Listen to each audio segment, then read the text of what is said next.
Ini adalah trik yang sepenuhnya ilegal yang tidak boleh kamu lakukan. Atau begitulah yang akan mereka katakan agar kamu terus membuat kesalahan dan menyia-nyiakan hingga 90% tenaga mobilmu. Itulah mengapa seorang pensiunan mekanik tua menjelaskan kepadaku bahwa sebagian besar pengemudi meninggal tanpa pernah mengetahui potensi sebenarnya dari kendaraan mereka. Merek-merek yang ditekan oleh peraturan pemerintah yang mencekik dan kebutuhan untuk menjual mobil yang bertahan persis selama masa garansinya, menyerahkan mesin yang beroperasi hanya pada 60% dari kapasitas sebenarnya. Mobilmu tidak lambat, mobilmu berada dalam penjara perangkat lunak dan kompromi mekanis yang dirancang untuk pengemudi paling ceroboh dan lalai di planet ini. Dan karena itulah, hari ini kita akan membuka segel penjara itu, kita akan menyelami transformasi internal, serangkaian perubahan yang tidak memerlukan anggaran besar, tetapi membutuhkan pengetahuan yang lebih suka dirahasiakan oleh merek-merek. Tapi pastikan, kamu tetap di sini karena aku akan mengungkapkan di posisi nomor 1, salah satu modifikasi paling murah, sederhana, dan sangat efektif yang bisa kamu lakukan di garasimu sendiri. Bersiaplah untuk masuk ke dunia mekanik elit, di mana efisiensi menjadi agresi dan rekayasa berubah menjadi seni. Nomor 14, pengaturan ulang pembelajaran adaptif transmisi. Di jantung sebagian besar kendaraan modern berdetak unit kontrol transmisi yang jauh lebih cerdas, dan pada saat yang sama lebih malas dari yang kamu bayangkan. Sistem ini, yang secara teknis dikenal sebagai manajemen adaptif kotak persneling, telah dirancang untuk mengamati setiap gerakanmu seolah-olah itu adalah mata-mata yang diam. Ia menganalisis tekanan yang kamu berikan pada pedal gas, kecepatan kaki kamu bergerak, frekuensi pengeremanmu, dan waktu yang kamu habiskan dalam kondisi idle. Dengan informasi ini, komputer menciptakan profil mengemudi yang mencari penyempurnaan maksimum dan konsumsi bahan bakar minimum. Masalah muncul ketika profil itu menjadi terlalu konservatif karena rutinitas harian kemacetan lalu lintas dan mengemudi di perkotaan. Ketika kamu menghabiskan berminggu-minggu mengemudi dari rumah ke tempat kerja di tengah kemacetan, unit kontrol transmisi memutuskan bahwa kamu adalah pengemudi yang mengutamakan kehalusan di atas segalanya. Untuk menyenangkanmu, ia mulai mengurangi tekanan hidrolik kopling internal agar perpindahan gigi tidak terasa, menunda respons akselerator untuk menghindari sentakan, dan selalu mencari gigi tertinggi yang mungkin untuk menjaga putaran mesin tetap rendah. Hasilnya adalah mobil yang terasa tidak terhubung, lambat, dan membuat frustrasi ketika kamu akhirnya memutuskan untuk menuntut tenaga di jalan terbuka. Bukan berarti mesin kehilangan tenaga, tapi transmisinya telah lupa cara bertempur. Perubahan ilegal di sini adalah dengan menjalankan protokol riset mendalam yang sepenuhnya menghapus memori adaptasi ini, mengembalikan logika transmisi ke nilai pabrik aslinya. Bergantung pada merek mobilmu, ini mungkin melibatkan urutan penekanan pedal gas dengan kunci kontak menyala, tetapi mesin mati, atau penggunaan alat diagnostik melalui port komunikasi serial. Dengan melakukan prosedur ini, kamu menghilangkan kemalasan elektronik yang terakumulasi. Saat kamu menghidupkan kembali mobil setelah riset ini, transmisi berada dalam keadaan siaga maksimum. Perpindahan gigi menjadi tajam, penurunan gigi instan, dan sensasi penundaan antara kakimu dan roda sepenuhnya menghilang. Seolah-olah kamu telah menyuntikkan dosis adrenalin ke sistem saraf pusat mobilmu, memungkinkannya bereaksi dengan keganasan yang kamu kira hanya ada di katalog penjualan. Proses pembelajaran ini berkelanjutan, jadi mekanik veteran merekomendasikan untuk melakukan riset ini setiap kali kamu merasa mobil mulai melunak. Dengan menghapus kebiasaan buruk dari komputer, kamu memungkinkan perangkat keras bekerja pada kapasitas mekanis maksimumnya. Ini adalah langkah fundamental pertama untuk setiap transformasi. Menghilangkan filter digital yang diberlakukan pabrikan untuk melindungi kenyamanan penumpang dengan mengorbankan jiwa mesin. Mobil yang bereaksi cepat adalah mobil yang lebih aman dan, yang pasti, jauh lebih menyenangkan untuk dikendarai. Nomor 13, modifikasi airbox dan optimisasi induksi dinamis. Untuk memahami mengapa perubahan nomor 13 begitu radikal, pertama-tama kita harus memahami bahwa mesin pembakaran internal, pada dasarnya, adalah pompa udara raksasa. Kemampuannya untuk menghasilkan energi secara langsung bergantung pada seberapa banyak udara yang dapat dihisap, dikompresi, dan dicampur dengan bahan bakar. Namun, pabrikan memiliki prioritas yang seringkali bertentangan dengan kinerja murni, keheningan berkendara, agar mesin tidak mengeluarkan suara hisap yang mengaum yang dapat menakuti pelanggan rata-rata. Insinyur mengisi sistem intake dengan ruang resonansi, tabung restriktif, deflektor plastik, dan jalur berkelok-kelok yang berfungsi sebagai peredam alami. Setiap bagian ini merupakan hambatan fisik yang harus dilewati udara, menghasilkan turbulensi dan kehilangan tekanan yang mencekik potensi mesin. Modifikasi airbox adalah salah satu modifikasi yang paling disalahpahami dan diremehkan di dunia kinerja otomotif. Banyak penggemar membuat kesalahan dengan membeli filter udara kerucut murah yang akhirnya menyerap udara panas dari ruang mesin. Udara panas kurang padat oksigen yang menyebabkan komputer mobil mengurangi injeksi bahan bakar untuk mencegah kerusakan, mengakibatkan hilangnya tenaga bersih. Transformasi nyata terjadi ketika kita mengoptimalkan kotak udara asli. Saat membuka komponen ini, kita sering menemukan labirin plastik yang dirancang untuk membatalkan frekuensi suara. Langkah pertama dari perubahan ini adalah menghilangkan secara fisik semua deflektor ini dan menghaluskan dinding internal kotak udara untuk menghilangkan titik gesekan yang tidak perlu. Namun bagian yang benar-benar strategis dari perubahan ini adalah penciptaan induksi paksa alami. Banyak mobil menghisap udara dari area yang terlindungi dan hangat di dekat radiator. Modifikasi ini melibatkan pengalihan atau perluasan pipa masuk ke zona tekanan tinggi di bagian depan kendaraan, idealnya di belakang kisi-kisi atau di ruang roda bawah, di mana udara jauh lebih dingin dan berada pada tekanan yang lebih tinggi saat mobil bergerak. Dengan melakukan ini, kamu mengubah kotak udara menjadi ruang tekanan positif. Saat kecepatan meningkat, udara didorong ke filter dengan kekuatan yang lebih besar, mengatasi hambatan alami sistem dan memberi makan silinder dengan muatan oksigen yang jauh lebih kaya dan padat. Perubahan ini tidak hanya menghasilkan peningkatan torsi mesin yang signifikan pada putaran mesin menengah, tetapi juga meningkatkan efisiensi bahan bakar dalam kondisi jelajah. Dengan membutuhkan lebih sedikit tenaga untuk menghisap udara, mesin beroperasi dengan beban pemompaan yang lebih rendah. Suara yang keluar dari kap mesin berubah total.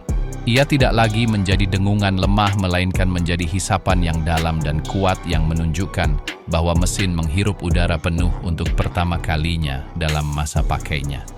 Ini adalah peningkatan rekayasa murni yang menghormati perlindungan termal kotak asli, tetapi menghilangkan batasan yang dikenakan oleh akuntan dan spesialis pemasaran pada perancang mesin asli. Nomor 12, pemasangan sistem dekantasi oli berkualitas profesional. Rahasia nomor 12 membawa kita ke kedalaman masalah yang secara diam-diam memengaruhi semua mesin modern, terutama yang dilengkapi dengan injeksi bahan bakar langsung. Dalam upaya untuk mengurangi emisi polutan, pabrikan telah menyempurnakan sistem ventilasi Carter positif. Selama operasi mesin, sejumlah kecil gas pembakaran dan uap oli panas bocor melalui ring piston ke Carter. Untuk mencegah gas-gas berbahaya ini keluar ke atmosfer atau merusak segel mesin karena tekanan berlebih, gas-gas tersebut disirkulasikan kembali ke intake untuk dibakar lagi di silinder. Masalahnya adalah uap oli panas ini bercampur dengan kelembapan dan sisa bahan bakar, sangat lengket. Pada mesin lama, bensin disuntikkan sebelum katup intake, yang berfungsi untuk membasuh dan membersihkan katup secara konstan dari residu apapun. Namun, pada mesin injeksi langsung modern, bahan bakar disuntikkan langsung ke ruang bakar. Ini berarti katup intake tidak pernah dibasuh oleh bensin. Seiring waktu, uap oli yang bersirkulasi dari Carter membakar katup intake yang panas, membentuk kerak karbon keras dan berpori yang tumbuh seperti kanker mekanis. Penumpukan ini membatasi aliran udara, menyebabkan turbulensi yang merusak campuran udara bahan bakar dan dapat menyebabkan kegagalan pembakaran, kehilangan tenaga yang besar, dan peningkatan drastis dalam konsumsi solar atau bensin. Pemasangan penampung oli yang secara profesional dikenal sebagai oil catch can adalah operasi pencegahan definitif untuk masalah ini. Perangkat ini dipasang pada saluran resirkulasi uap. Bagian dalamnya bukan hanya wadah kosong, ia berisi serangkaian baffle, jaring baja tahan karat, dan ruang kondensasi yang dirancang untuk mendinginkan uap oli secara tiba-tiba. Saat mendingin, oli mengembun dan terpisah dari gas, jatuh ke dasar tangki dan hanya memungkinkan udara bersih dan bebas residu kembali ke intake mesin. Ini adalah modifikasi yang tidak disertakan pabrikan secara standar, karena alasan murni logistik. Pemilik mobil perlu mengosongkan tangki secara manual sesekali, dan mereka tahu bahwa sebagian besar pengemudi akan lupa melakukannya. Dengan menerapkan sistem ini, kamu melindungi kesehatan paru-paru mobilmu. Katup intake yang bersih memastikan bahwa aerodinamika internal mesin tetap persis seperti yang dirancang oleh para insinyur di komputer simulasi. Perbedaan dalam kehalusan idle dan respons turbo instan akan terasa segera setelah beberapa ribu kilometer penggunaan. Ini adalah perbedaan antara mesin yang perlahan mati lemas oleh residunya sendiri dan mesin yang menghirup udara murni menjaga tenaga maksimumnya selama ratusan ribu kilometer. Untuk mesin turbocharged apapun, perubahan ini mutlak wajib jika tujuannya adalah mengubah mobil menjadi mesin berperforma tinggi yang mampu menahan penyalahgunaan terus-menerus tanpa kehilangan efisiensi. Nomor 11, penguatan infrastruktur listrik atau peningkatan 3 besar. Kita sampai pada posisi nomor 11 untuk berbicara tentang sistem yang paling diabaikan oleh para penggemar kecepatan, sistem kelistrikan. Sebagian besar orang melihat mobil mereka sebagai kumpulan bagian logam yang bergerak satu sama lain. Tetapi kenyataannya adalah bahwa kendaraan modern adalah jaringan komputer berkecepatan tinggi yang bergantung pada impuls listrik yang tepat untuk berfungsi. Setiap kali busi menyala, setiap kali injektor terbuka hanya dalam beberapa milidetik, dan setiap kali sensor oksigen mengirim pembacaan ke unit pusat, semuanya bergantung pada kualitas aliran listrik. Namun, untuk menghemat berat dan biaya produksi, kabel yang menghubungkan komponen utama cenderung tipis, berkualitas rendah, dan rentan terhadap resistansi listrik seiring bertambahnya usia dan berkarat. Peningkatan Big 3 terdiri dari penggantian atau penguatan 3 kabel dasar sistem kelistrikan dengan kabel berkaliber industri, umumnya terbuat dari tembaga murni dan jauh lebih tebal dari bawaan pabrik. Kabel-kabel ini adalah yang menghubungkan dari alternator ke kutub positif aki, yang menghubungkan kutub negatif aki ke sasis mobil, dan yang menghubungkan blok mesin ke sasis. Ini mungkin terlihat seperti perubahan kecil, tetapi efeknya sangat besar. Dengan mengurangi hambatan listrik pada titik-titik kritis ini, Anda memungkinkan alternator bekerja dengan lebih sedikit usaha, dan aki terisi daya dengan jauh lebih efisien. Tetapi yang paling penting terjadi pada sistem manajemen mesin. Dengan infrastruktur kelistrikan yang kuat, tegangan mobil menjadi stabil. Alih-alih mengalami fluktuasi yang membingungkan sensor sensitif, sistem menerima arus murni dan konstan. Ini berarti koil pengapian dapat menghasilkan percikan api yang jauh lebih kuat dan panas, memastikan setiap tetes bahan bakar di ruang bakar terbakar sepenuhnya. Injektor bahan bakar, yang pada dasarnya adalah elektromagnet berpresisi tinggi, bereaksi dengan lebih cepat dan akurat, mengoptimalkan penyaluran tenaga di seluruh rentang putaran mesin. Selain itu, perubahan ini menghilangkan kebisingan listrik yang dapat memengaruhi kualitas suara sistem audio dan kecepatan pemrosesan unit kontrol elektronik. Banyak mekanik veteran telah melihat bagaimana mobil yang mengalami putaran mesin tidak stabil, tarikan yang tidak dapat dijelaskan, atau lampu yang berkedip saat menyalakan AC sembuh seketika dengan perubahan ini. Ini seperti membersihkan arteri seorang atlet agar darah mengalir tanpa hambatan. Jika Anda berencana untuk menambah tenaga melalui pemrograman ulang atau komponen mekanis berat, peningkatan Big 3 adalah fondasi yang harus Anda bangun. Tanpa arus listrik yang sempurna, mesin terkuat di dunia akan lambat dalam reaksinya. Ini adalah perubahan yang tidak terlihat secara langsung, tetapi terasa di ujung jari setiap kali Anda menuntut respons instan dari mesin. Nomor 10. Penghapusan fleksi parasit melalui bantalan poliuretana. Ketika Anda menginjak pedal gas mobil Anda, pertarungan kekuatan fisik terjadi di bawah kap mesin. Mesin menghasilkan torsi besar yang mencoba memutar poros engkol. Tetapi berdasarkan hukum ketiga Newton, Torsi yang sama mencoba memutar seluruh mesin ke arah yang berlawanan di dalam ruang mesin. Untuk mencegah getaran dan gerakan ini mencapai kabin dan mengganggu penumpang, pabrikan menggunakan dudukan mesin yang terbuat dari karet yang sangat lunak, seringkali dirancang dengan rongga berongga untuk memaksimalkan penyerapan benturan. Masalahnya adalah karet itu sangat fleksibel sehingga, di bawah pengemudian agresif, memungkinkan mesin bergoyang beberapa sentimeter sebelum tenaga benar-benar mencapai roda. Gerakan berlebihan itu dikenal sebagai fleksi parasit, dan itu adalah salah satu pencuri kinerja terbesar pada mobil jalanan. Setiap milimeter mesin bergeser pada dudukannya adalah energi yang tidak ditransmisikan ke aspal. Selain itu, goyangan ini menyebabkan wheel hop atau pantulan roda depan yang terkenal, di mana ban kehilangan dan mendapatkan traksi secara kasar dan tidak menentu dalam start cepat, yang dapat merusak poros penggerak dan transmisi dalam hitungan beberapa detik. Perubahan nomor 10 ini adalah mengganti bantalan karet lunak ini, terutama pada dudukan torsi bawah atau dog bone, dengan komponen yang terbuat dari poliuretana berdensitas tinggi. Poliuretana adalah bahan yang menggabungkan daya tahan plastik dengan elastisitas karet, tetapi dengan kekakuan yang jauh lebih besar. Dengan memasang bantalan ini, Anda memblokir gerakan blok mesin yang tidak perlu. Transformasi dalam pengalaman berkendara sangat radikal. Tiba-tiba, koneksi antara pedal gas dan gerakan mobil menjadi telepati. Ketika Anda berakselerasi, mobil melesat ke depan seketika karena mesin tidak lagi membuang waktu untuk berbelit di dalam sasis.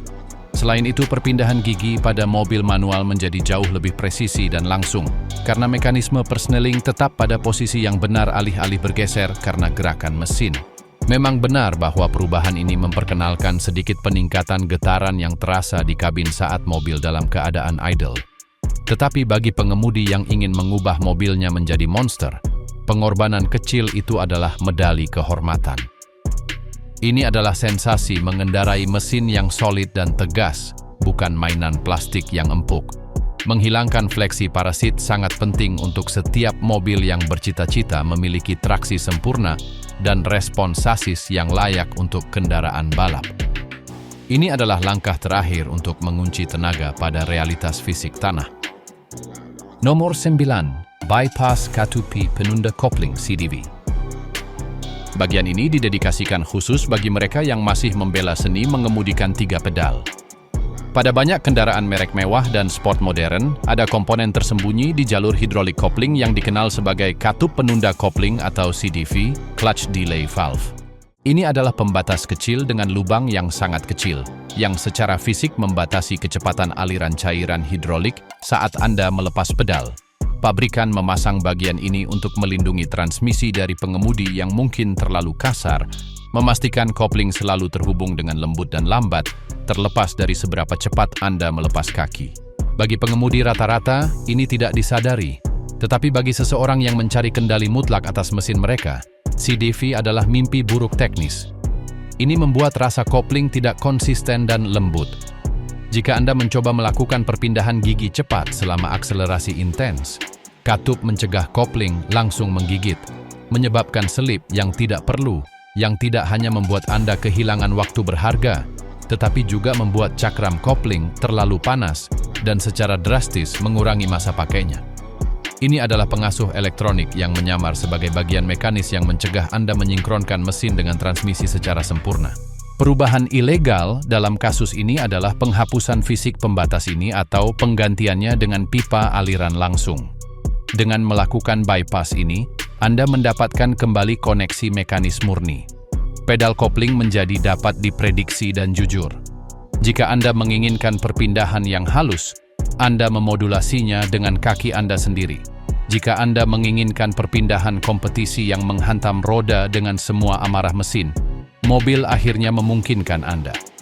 Peningkatan kualitas berkendara sporty tidak dapat dihitung. Tiba-tiba, Anda dapat melakukan teknik seperti heel and toe dengan presisi yang sebelumnya tampak mustahil. Anda mendapatkan kembali kemampuan untuk merasakan persis kapan cakram menyentuh roda gila, mengubah pengalaman berkendara dari sesuatu yang disaring menjadi sesuatu yang mendalam. Ini adalah perubahan murah, yang tidak memerlukan komponen mahal, tetapi mengembalikan jiwa ke setiap mobil dengan transmisi manual. Nomor 8, penyesuaian awal pengapian dan optimalisasi siklus termal. Waktu pengapian adalah parameter yang mendefinisikan dengan tepat kapan percikan busi terjadi dalam kaitannya dengan posisi piston. Dari pabrik, mobil datang dengan peta pengapian yang sangat konservatif. Insinyur harus memperkirakan bahwa mobil dapat dikendarai dalam kondisi ekstrem, dengan bensin berkualitas rendah, atau oleh pengemudi yang mengabaikan perawatan dasar. Oleh karena itu, mereka menunda pengapian untuk menghindari detonasi atau pinging, mengorbankan sejumlah besar tenaga dan efisiensi termal. Jika Anda berkomitmen untuk hanya menggunakan bahan bakar oktan tinggi dan menjaga sistem pendingin dalam kondisi sempurna, perubahan nomor 8 memungkinkan Anda mendapatkan kembali tenaga yang hilang itu. Penyesuaian awal pengapian, baik melalui pemrograman ulang unit kontrol atau melalui penyesuaian fisik sensor pada mesin yang kompatibel, memungkinkan pembakaran dimulai beberapa derajat lebih awal. Ini memastikan bahwa tekanan maksimum yang dihasilkan oleh ledakan mengenai kepala piston pada sudut yang tepat di mana torsi terbesar dihasilkan pada poros engkol. Hasilnya adalah mesin yang terasa jauh lebih hidup dan dengan kapasitas respons akselerator yang tampaknya menantang inersia kendaraan. Tetapi agar awal pengapian ini efektif dan aman, kita harus mengoptimalkan siklus termal mesin. Ini sering melibatkan pemasangan termostat dengan suhu pembukaan yang lebih rendah dan penggunaan busi dengan tingkat termal yang lebih dingin. Dengan menjaga ruang bakar beberapa derajat di bawah batas pabrikan, Anda mengurangi risiko detonasi, memungkinkan mesin bekerja di zona efisiensi tinggi yang konstan. Ini adalah tarian yang rumit antara kimia bahan bakar dan fisika panas. Ketika dilakukan dengan benar, mesin tidak hanya menghasilkan lebih banyak tenaga kuda, tetapi juga melakukannya dengan usaha yang lebih sedikit, bahkan meningkatkan efisiensi bahan bakar dalam kondisi beban parsial. Ini adalah penyesuaian akhir dari transformasi internal, menyinkronkan denyut mesin dengan kapasitas maksimum energi kimia dari solar atau bensin. Nomor 7, rahasia aerodinamika bawah paneling. Sebagian besar pengemudi menghabiskan ribuan dolar untuk sayap raksasa dan splitter depan yang dalam banyak kasus hanya menambah hambatan dan berat yang tidak perlu.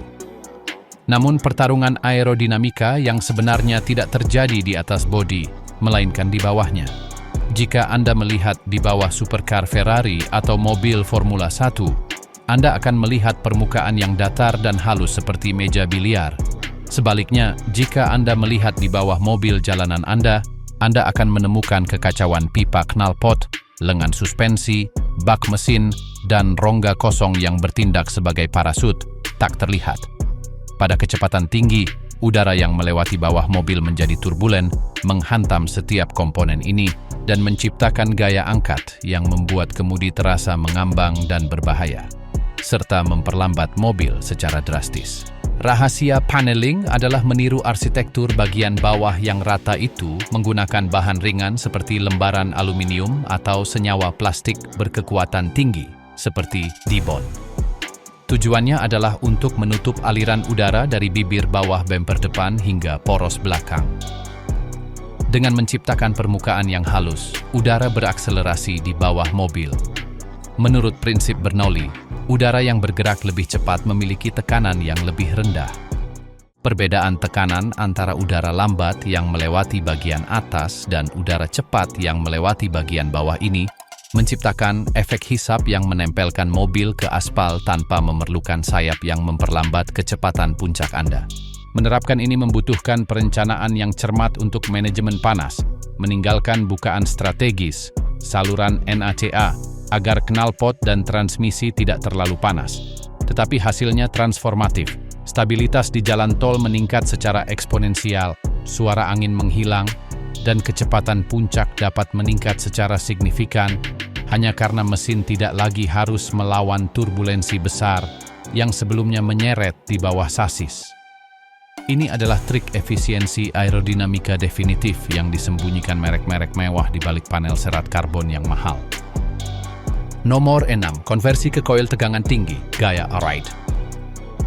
Dalam mencari pembakaran yang sempurna, tegangan adalah raja. Banyak mesin modern 4 dan 6 silinder menggunakan koil pengapian yang dirancang untuk penggunaan sehari-hari, dengan keluaran energi yang cukup untuk membakar campuran stoikiometrik standar. Namun, ketika kita mulai memodifikasi intake, knalpot, atau tekanan turbo, kepadatan udara di dalam silinder meningkat sedemikian rupa sehingga percikan api asli dapat mati atau menjadi tidak menentu di bawah beban ekstrem. Ini menyebabkan kegagalan pembakaran mikro, misfires, yang tidak selalu mengaktifkan lampu peringatan kerusakan, tetapi mencuri tenaga kuda dan mengotori mesin dengan bahan bakar yang tidak terbakar. Konversi ke koil tegangan tinggi yang terkenal di komunitas tuning sebagai koil merah Audi R8 atau sistem performa tinggi yang setara adalah pengubah permainan total. Koil-koil ini dirancang untuk memberikan percikan yang jauh lebih panjang, intens, dan konsisten, bahkan dalam kondisi tekanan internal yang brutal. Dengan memasang komponen-komponen ini, seringkali hanya membutuhkan adaptor fisik atau penyesuaian kecil pada kabel, Anda memungkinkan mesin berfungsi dengan celah busi yang sedikit lebih lebar. Percikan yang lebih besar berarti front api menyebar lebih cepat dan merata di seluruh ruang bakar. Efek langsungnya adalah kehalusan berkendara yang tidak pernah Anda duga bisa dimiliki mesin Anda. Mobil menyala lebih baik dalam kondisi dingin, idle stabil seperti jam tangan Swiss, dan yang terpenting, penyaluran tenaga pada putaran tinggi takometer menjadi linear dan tanpa ragu. Anda menghilangkan mata rantai terlemah dalam sistem pengapian. Dengan pembakaran yang sempurna, Anda tidak hanya mendapatkan tenaga nyata, tetapi juga mengurangi suhu gas buang, melindungi turbo Anda, dan memungkinkan komputer memajukan waktu pengapian tanpa risiko detonasi. Ini adalah pembaruan kelistrikan paling efektif untuk setiap mesin yang ingin menjadi buas. Nomor 5. Bypass throttle body, coolant bypass. Ini adalah trik lapangan yang disukai oleh para puritan efisiensi termal. Dari pabriknya, sebagian besar mobil memiliki 2 selang cairan pendingin yang melewati throttle body. Tujuan resmi dari hal ini adalah untuk mencegah katup kupu-kupu membeku di iklim yang sangat dingin, seperti Siberia atau Kanada Utara, karena efek pendinginan akibat ekspansi udara. Namun, untuk 99% pengemudi di iklim sedang atau hangat, ini adalah kerugian besar. Cairan pendingin yang bersirkulasi pada sekitar 90 derajat Celcius secara fisik memanaskan throttle body, yang pada gilirannya memanaskan udara yang mencoba masuk ke mesin. Seperti yang kita ketahui, udara panas adalah musuh tenaga. Semakin panas udara, semakin sedikit molekul oksigen yang dikandungnya per sentimeter kubik, yang memaksa ECU menyuntikkan lebih sedikit bahan bakar untuk menjaga rasio yang benar. Coolant bypass terdiri dari melepaskan 2 selang tersebut dari throttle body dan menyatukannya dengan konektor, membiarkan cairan mengalir tanpa memanaskan intake. Ini adalah modifikasi yang secara harfiah hanya membutuhkan biaya 1 klem dan 10 menit kerja. Dengan menjaga throttle body tetap dingin saat disentuh, bahkan setelah berjam-jam berkendara, Anda memastikan bahwa udara mempertahankan kepadatan maksimumnya tepat sebelum masuk ke intake manifold. Peningkatan mungkin terlihat kecil pada dyno, tetapi peningkatan respons throttle pada hari-hari panas sangat mencolok. Anda menghilangkan sumber panas parasit yang hanya berguna untuk kondisi cuaca yang mungkin tidak akan pernah Anda temui. Ini adalah rekayasa logis yang diterapkan untuk mengembalikan efisiensi yang dicuri oleh kehati-hatian berlebihan pabrikan. Nomor 4. Penipuan sensor IAT, resistansi variabel. Kita memasuki ranah trik sekolah lama yang hampir ilegal karena kesederhanaan dan efektivitasnya. Sensor suhu udara masuk, IAT, adalah salah satu informan kunci unit kontrol mesin mobil. Jika sensor mengatakan udara panas, unit kontrol akan menunda pengapian dan mengurangi bensin untuk mencegah kerusakan. Jika sensor mengatakan udara dingin, unit kontrol memahami bahwa ada lebih banyak oksigen yang tersedia dan menjadi lebih agresif dengan peta bahan bakar dan waktu. Triknya adalah mencegat sinyal sensor ini menggunakan resistansi listrik tertentu atau potensiometer, resistansi variabel. Dengan sedikit mengubah resistansi sirkuit, kita berbohong pada komputer, membuatnya percaya bahwa udara luar antara 10 dan 15 derajat lebih dingin dari yang sebenarnya. Sebagai respons, unit kontrol menyesuaikan parameter injeksi untuk campuran yang lebih kaya dan pengapian yang lebih maju. Ini, pada dasarnya, adalah reprogram fisik berbiaya rendah. Namun, trik ini membutuhkan presisi. Jika Anda melebih-lebihkan dan memberitahunya bahwa udara minus 40 derajat, mobil akan masuk ke mode darurat. Tujuannya adalah menemukan titik manis di mana mobil terasa lebih kuat dan dengan torsi lebih besar pada putaran rendah. Penting untuk dicatat bahwa trik ini berfungsi lebih baik pada mobil dengan mesin atmosferik atau dengan sistem manajemen yang kurang kompleks. Tetapi bahkan pada mobil modern, ini memungkinkan untuk mengkompensasi hilangnya performa yang terjadi saat mesin memanas dalam lalu lintas. Ini adalah cara buatan tangan untuk mengambil kendali atas peta keamanan ECU dan memaksa mesin untuk memberikan yang terbaik setiap saat, dengan asumsi bahwa pengemudi tahu bahwa mereka menggunakan bahan bakar berkualitas baik untuk mendukung agresivitas ekstra tersebut. Nomor 3. Penyesuaian geometri suspensi agresif. Ketika Anda membawa mobil Anda ke bengkel spuring konvensional, teknisi hanya mencari nilai-nilai yang berada dalam rentang hijau yang ditetapkan pabrikan. Nilai-nilai tersebut dirancang agar mobil dapat diprediksi tidak menyimpang lurus, dan yang terpenting cenderung oversteer. Mobil meluncurkan bagian depan dalam situasi panik karena lebih mudah dikendalikan oleh pengemudi yang tidak berpengalaman. Tetapi jika Anda menginginkan binatang buas yang melahap tikungan, hijau, pabrikan adalah musuh Anda. Perubahan nomor 3 adalah meminta penyesuaian geometri agresif yang sebagian besar bengkel menolak melakukannya karena takut akan keausan ban. Kita berbicara tentang menambahkan chamber negatif pada gandar depan. Dengan memiringkan bagian atas roda ke dalam, Anda memastikan bahwa ketika mobil bersandar pada tikungan tajam dan bodi miring, permukaan kontak ban luar rata sempurna dengan tanah, menawarkan cengkeraman lateral yang masif.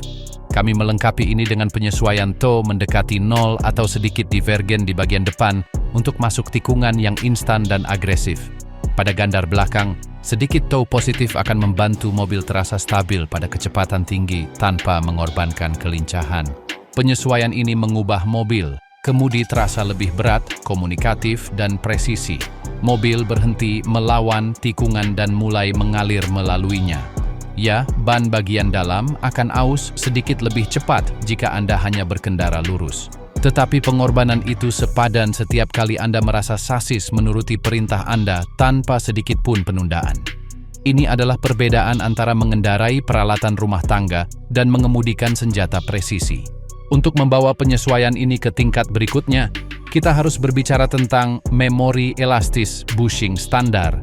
Ketika Anda menyesuaikan camber negatif, tidak cukup hanya dengan menggerakkan baut eksentrik. Trik lapangan yang vital adalah melakukan spurring dengan berat pengemudi yang disimulasikan di jok. Sebuah karung pasir 80 kg dapat mengubah toe cukup untuk merusak entry tikungan yang sempurna. Selain itu, untuk kendaraan penggerak roda depan, rahasia ilegal untuk menghilangkan understeer kronis adalah menyesuaikan bagian belakang dengan divergensi ringan, toe out.